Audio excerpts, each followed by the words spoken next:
Hello everyone, हम पढ़ने वाले हैं 8th क्लास का जो सोशल साइंस स्टडीज़ का है वो 5th चैप्टर, ओके, जिसके नेम है क्राफ्ट्स एंड इंडस्ट्रीज़। ठीक है, हम पढ़ने वाले हैं कि किस तरीके से इंडिया में इंडस्ट्रीज़ आई और ट्रेड बढ़ा प्री ब्रिटिश पीरियड में, मतलब पहले ब्रिटिश के आने से पहले।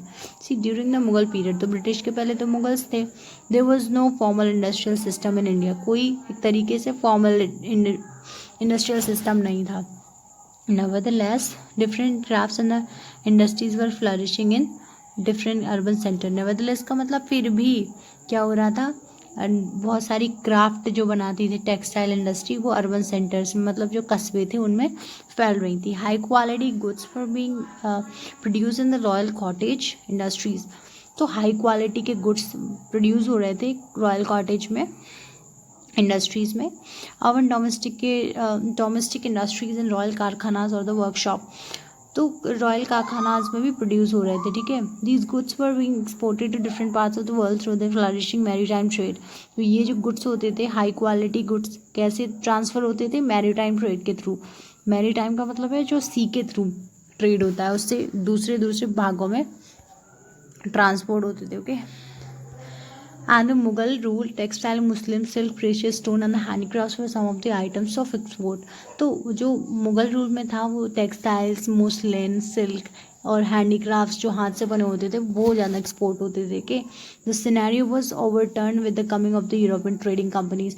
जब यूरोपियन ट्रेडिंग कंपनीज आई, जैसे फ्रांस और ईस्ट इंडिया कंपनी आई इंडिया में, तो ये जो सिनेरियो था कि इंडिया से गुड्स जाते थे वो उल्टा हो गया। तो the English East India Company टास्क over, the European company extensively traded goods and silver bullion exchange for the goods such as the textile and the handicraft with India.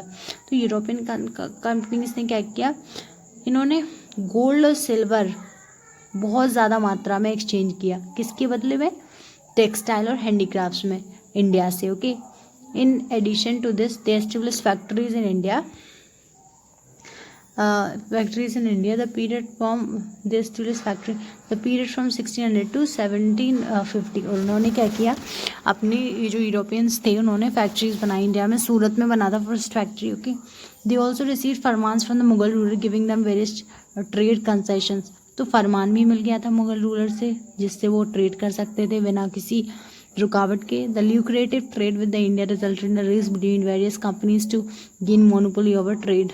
तो जो ट्रेड था ल्यूक्रेटिव हो गया, एक तरीके से अच्छा रिलेशन हो गया इंडिया के साथ।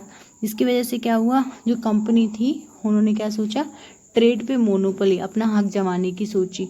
Ultimately leading to the victory of the East India Company. और इसमें क्या हुआ, फ्रेंच ईस्ट इंडिया कंपनी से भी हमने देखा था लड़ाइयाँ हुई थी, और कौन जीता था, इंग्लिश ईस्ट इंडिया कंपनी जीत गई थी फ्रांस से भी। See the Bengal victory of East India Company 1757 allowed the British to increase the political control in India. तो जब बंगाल में जीत हुई थी ईस्ट इंडिया कंपनी की, इस तरीके से क्या हुआ था, ब्रिटिश ने सोचा कि हमें अपना पॉलिटिकल कंट्रोल बढ़ाना चाहिए। ठीक है, राज्यों पे। They wanted to ensure that the Indian economic directly serve its need. तो इंडियन की जो इकोनॉमी है वो उसके जो नीड्स है कंपनी के, जो भी ज़रूरतें हैं उसको पूरा करे। The company gain control over the land revenue collection and trade which directly affected the rural economy. जो कंपनी थी उसको क्या हो गया, पूरा लैंड रेवेन्यू मिलने लगा उसका बंगाल का, और ट्रेड कलेक्शन, ट्रेड भी करने लगी, कोई कस्टम ड्यूटीज़ नहीं थी, कोई चार्जेस नहीं लग रहे थे। इससे क्या हुआ, जो रूरल इकोनॉमी थी विलेज की वो अफेक्ट होने लगी। ओके, एंड 1764 में क्या हुआ, British receive the diwani of Bengal, Bihar and the Orissa. हमें पता है कि दीवानी राइट्स मिल गए थे। ठीक है, this allowed them the use of the revenue collected from the Bengal regime to finance trade with not only India but even other company investment and private traders. तो क्या हुआ था इसमें कि जो रेवेन्यू कलेक्टेड राइट्स थे, दीवानी राइट्स क्या था कि जो बंगाल, उड़ीसा और बिहार के जो रेवेन्यू है वो ब्रिटिशर्स कलेक्ट करेंगे अब। ठीक है, and from the Bengal regime to finance trade and not only India but even other company investment and the private traders। तो अपना ये जो रीजन था केवल इंडिया में ही फाइनेंस नहीं कर रहे थे ट्रेड को, बट कंपनी के जो इन्वेस्टमेंट थे और प्राइवेट ट्रेडर्स थे उनका भी देख रेख कर रहे थे। ठीक है, so the need for import of goods and the server for the trade was eliminated. इसी तरीके से क्या हुआ कि जो इम्पोर्ट ऑफ गुड्स थे, मतलब जैसे गोल्ड था और सिल्वर था, वो रोक दिया गया, बंद कर दिया गया, एलिमिनेट मतलब हटा देना। And on the other hand silver trade was eliminated. On the other hand, British manufacturers tried to impose barriers on the cheap trade as they were unable to compete with the quality of the Indian goods.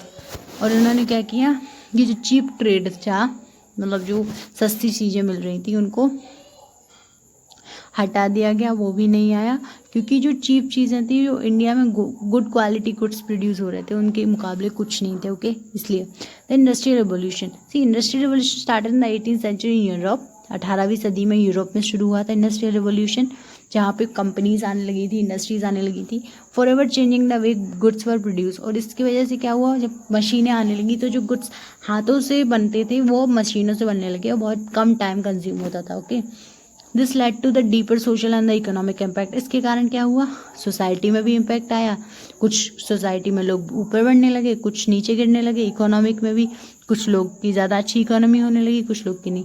Various machines such as spinning jenny and the cotton mill were introduce. तो ये सब introduce हो गए, विच revolutionise the economics. इसकी वजह से जो economy थी बढ़ने लगी। Expensive handmade goods crafted by artisan were replace by the cheaper goods produce by the machine operated by unskilled workers who were paid minimal wages. तो एक्सपेंसिव जो हाथ से बनाए जाते थे गुड्स, वो किससे रिप्लेस हो गए, चीपर गुड्स, मतलब जो बहुत एक्सपेंसिव होते थे, ज़्यादा महंगे होते थे, हाथ से बनाए जाते थे, अब वो मशीनों से बनाए जाने लगे और बहुत कम पैसे में देते थे। और ये जो काम करता था मशीनों का, कौन, बहुत अनस्किल्ड, उनको कोई ज़रूरत नहीं थी ज़्यादा कुछ जानने की मशीनों के बारे में, और उन्हें बहुत कम पैसा दिया जाता था। Okay, in addition to these economic charges these were also deep social impacts on the industrial revolution. अब जो इकोनॉमिक चेंजेस हो रहे थे कि सोशल स्टेटस बढ़ रहा था, इसके कारण जो था वो सोसाइटी में भी चेंजेस आने लगे थे। There was a migration of a large number of people from villages to towns. तो लोग विलेज से टाउन की तरफ बढ़ने लगे, क्योंकि कंपनीज तो वहीं सेटअप हुई थी, तो उन्होंने सोचा व्यापार मिलेगा, एम्प्लॉयमेंट के लिए, व्यापार के लिए, and the factories located there. The standard of living improved as the good became the more affordable. तो स्टैंडर्ड जो था उनका, लोगों का रहने सहन का, वो बढ़ गया, क्योंकि जो गुड्स थे वो चीप रेट में मिलते थे, तो वो अफोर्ड कर सकते थे, ले सकते थे। However there were also many negative effects. Positive के अलावा नेगेटिव भी चीज़ें हुई थी। नेगेटिव क्या थी, the towns lack proper infrastructure to match the influx of people and the workers often lived in the best condition. अब क्या हुआ कि जब लोग कहाँ से, विलेज से टाउन की तरफ आने लगे, तो जो टाउन का इंफ्रास्ट्रक्चर था कस्बे का, एकदम बिगड़ गया और लोग बहुत बुरी कंडीशन में रह रहे थे वहाँ पे। They were also paid very poorly and had very long working hours. बहुत कम पे करा जाता था उन्हें, बहुत कम सैलरी थी और बहुत ज़्यादा काम करना पड़ता था। ठीक है, ये नेगेटिव चीज़ें हैं। ओके, इंडस्ट्रियल रेवोल्यूशन की। Poor sanitation over led to the many disease. Sanitation को सुरक्षा ही नहीं थी, इसके कारण बहुत सारे डिसीज भी हो गए। ओके, इफेक्ट क्या था अदर कंट्रीज से। Industrial revolution which started in Europe deeply affected other countries. तो इंडस्ट्रियल रेवोल्यूशन जो था वो यूरोप से शुरू हुआ था, लेकिन दूसरी कंट्रीज पे बहुत ज़्यादा इम्पैक्ट था इसका। It created increase demand for the raw material and the search for new markets for the manufactured goods. तो रॉ मटेरियल किस लिए चाहिए था, फिनिश प्रोडक्ट बनाने के लिए, और मार्केट भी चाहिए थे, ताकि कहाँ जाएगा ये प्रोडक्ट, पूरा तो कंज्यूम कर नहीं लेगा यूरोप, इसलिए इसको अदर कंट्रीज़ में भेजना जरूरी था। European countries race to acquire colonies which would meet both of this demand. तो यूरोपियन की कंट्री ने क्या किया कि सोचा कि हम जाके किसी कंपनी पे कब्जा करेंगे, किसी कंट्री पे कब्जा करेंगे, अपनी कॉलोनी बनाएंगे जहाँ पे हम ये डिमांड के हिसाब से भेजते रहेंगे। हमें एक तरीके का दोनों डिमांड हमारी फुलफिल हो जाएंगी, एक मार्केट भी मिल जाएगा और रॉ मटेरियल भी वहीं से आएगा। A new market for factory-made goods were created in this colony with the local handmade products being unable to compete। और जो न्यू मार्केट बना वो जैसे इंडिया था, इंडिया में क्या हुआ, जब यूरोप के गुड्स आने लगे तो जो हाथ से बनाई जाती थी चीज़ें उनकी कोई वैल्यू ही नहीं रही, क्योंकि वो बहुत ज़्यादा महंगी होती थी और ये लोग हाथ से नहीं मशीन से बनाते थे, तो ये बहुत ही ज़्यादा सस्ती होती थी। ओके, तो कम्पीट नहीं कर पाया लोकल हाथ का बना हुआ सामान। Okay, in turn the farmers were forced to grow the raw material to satisfy the increasing demand. और फार्मर को ना बहुत फोर्सफुली बोला जाता था कि आपको रॉ मटेरियल प्रोड्यूस करना है, हमारी डिमांड को सेटिस्फाई करना है। Okay, hmm the British company policies in India. The transition of the market demand for factory made goods put the artisan the craftsman out of work and led to the deurbanization of India. और देखो, D urbanisation हो गया India में, जो transition था market demand में, factory के जो गुड्स थे यूरोप से आने लगे थे, और जो आर्टिशंस जो हाथ से काम करते थे, क्राफ्ट्समैन, उनको हटा दिया गया काम से। जो डीअर्बनाइजेशन हो गया, मतलब अर्बनाइजेशन का उल्टा हो गया, विद नो एम्प्लॉयमेंट सिटीज़। और डीअर्बनाइजेशन का मतलब है यूरोप में तो एम्प्लॉयमेंट मिल रहा था, व्यापार, लेकिन डीअर्बनाइजेशन जब यहाँ पे आया तो व्यापार ख़त्म हो गया। Such as Dhaka, Manchester, people return to villages, the main means of employment was agriculture. तो डीअर्बनाइजेशन के बाद क्या हुआ, लोग अपने अपने गांव में लौट के आ गए, कोई एग्रीकल्चर पे ध्यान देने लगे सारे, क्योंकि उन्हें तो रॉ मटेरियल चाहिए होता, और जो सारा कुछ प्रोड्यूस हो रहा था वो तो यूरोप जा रहा था, तो उन्हें बस खेती के लोग चाहिए थे, क्योंकि इन्होंने हर जगह से एम्प्लॉयमेंट हटा दिया था। This reduce India to a supplies of raw material and market of the goods made in Britain. तो इंडिया को क्या सप्लाई करना पड़ता था, रॉ मटेरियल एंड मार्केट। और क्या बनाया, जो ब्रिटेन से गुड्स वगैरह आएंगे वो इंडिया खरीदेगा। तो दोनों चीज़ें फुलफिल हो गई, ब्रिटेन की कॉलोनी बना ली इंडिया को, इसलिए the infrastructure of the company was improve to facilities this new changes. जो कंट्री का जो इंफ्रास्ट्रक्चर था वो सुधारा गया, ताकि ये जो नए चेंजेस आए हैं वो पूरे हो सकें। Roads and canals were improved and the rail transport was introduce. Road और कैनाल्स अच्छे से बनाई गई, रेल भी सही कराई गई। This changes also allowed the British to control their empire more effectively. और इन चेंजेस के बाद क्या हुआ, ब्रिटिशर्स को आसानी हो गई कि अपनी जो कॉलोनीज थी, जहाँ जहाँ इन्होंने बनाई थी, वो थोड़े अच्छे से कंट्रोल कर सकें। एडिशनल इंफ्रास्ट्रक्चर इम्प्रूवमेंट हुए, इंफ्रास्ट्रक्चर में बिल्डिंग्स वगैरह में इम्प्रूवमेंट हुए, such as building of Suez canal in Egypt also added the British empire in India. तो जो सुएज कैनाल है इजिप्ट में है, तो ब्रिटिश एम्पायर इन इंडिया को जोड़ दिया, दोनों को, ब्रिटेन को और जो इसको इंडिया को जोड़ दिया। The decline of the craft industry in India was mostly aided by the British policy of one way free trade. तो जो क्राफ्ट जो डिक्लाइन हो रहा था इंडिया में, वो किस लिए हो रहा था, क्योंकि जो ब्रिटिशर्स थे उनकी पॉलिसी क्या थी, वन वे फ्री ट्रेड, मतलब रॉ मटेरियल्स इंडिया से लेके जाएंगे और इंडिया का जो भी मटेरियल है वो प्रोडक्ट फिनिश वो नहीं लेके जाएंगे, और वहाँ से अपना सारा प्रोडक्ट्स भेजेंगे जो कि इंडिया को ख़रीदना पड़ेगा। तो वन वे ट्रेड था, एक ही तरफ से ट्रेड हो रहा था। Okay, this policy allowed tax free import of goods while the Indian exporting their goods to Britain had to pay taxes at a high 400%। तो जब मतलब ब्रिटेन से गुड्स आते थे या फिर यूरोप से, तो उन्हें कोई पे नहीं करना पड़ता था कस्टम ड्यूटीज़, लेकिन जो इंडिया से जाते थे तो उन्हें पे करना पड़ता था 400%। Additionally, the abolition of the East India Company monopoly over the Indian market in 1830 allowed the British companies to enter। जो ईस्ट इंडिया कंपनी की जो मोनोपोली थी वो ख़त्म कर दी किसने, ब्रिटिश पार्लियामेंट ने 1813 में। इसीलिए British companies to enter the Indian market. The Indian craft industry struggle to survive this increase competition. तो इंडियन मार्केट में वो एंटर हुए, ठीक है। द ब्रिटिश क्राफ्ट इंडस्ट्री जो थी, हाथों से बनाते थे, वो उन्हें बहुत दिक्कत हुई इस कंपटीशन को, यूरोप के गुड्स से कॉम्पीट नहीं कर पाते थे वो। The Indian craft industry struggle to survive to the increase competition. उन्होंने बहुत स्ट्रगल किया ताकि ये लड़ाई लड़ सके, कंपटीशन कर सके। The British rule in India led to the drain of India's wealth in systematic manner. जो ब्रिटिश रूल था इंडिया में, उसने क्या हुआ, जितनी भी इंडिया की वेल्थ थी, जितना भी खजाना था, सब एक तरीके से एकदम सूख चला गया, एकदम बह गया, मतलब रह ही नहीं गया। इंडिया सोने की चिड़िया बोलती थी, ब्रिटिशर्स लूट गए इसको। The nationalist leader Dadabhai Naoroji first circulated the drain of wealth theory by pointing out how the Indian wealth. इन्होंने दादा भाई नौरोजी ने सबसे पहले बताया था कि किस तरीके से ब्रिटिशर्स हमें खाली कर रहे हैं, पूरा कुछ बचने नहीं दिया।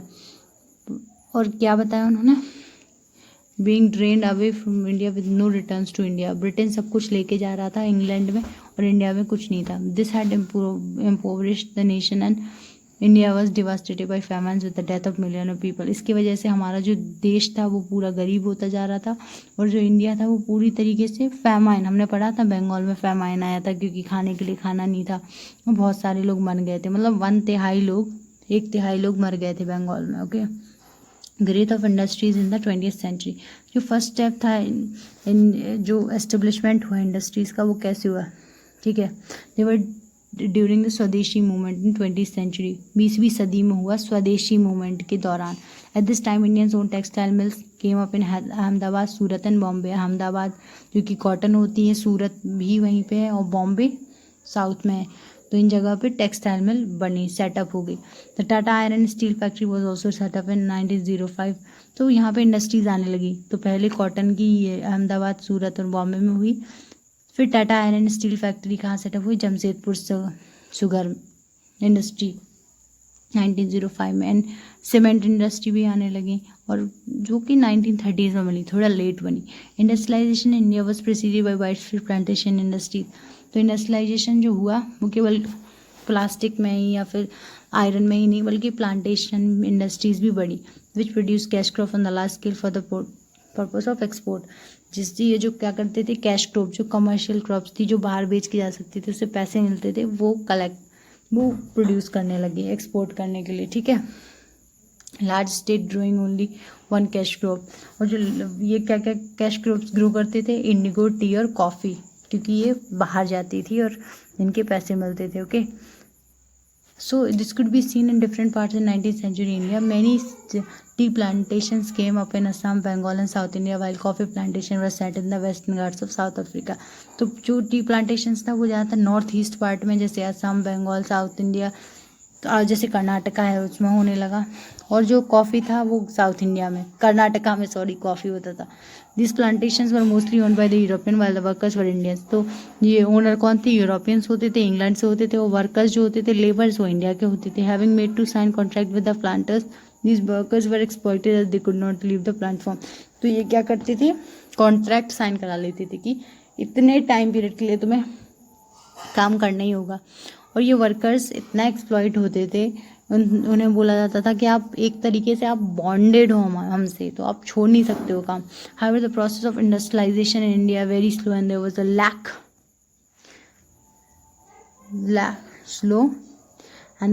lack of basic industries such as engineering and the metallurgical work.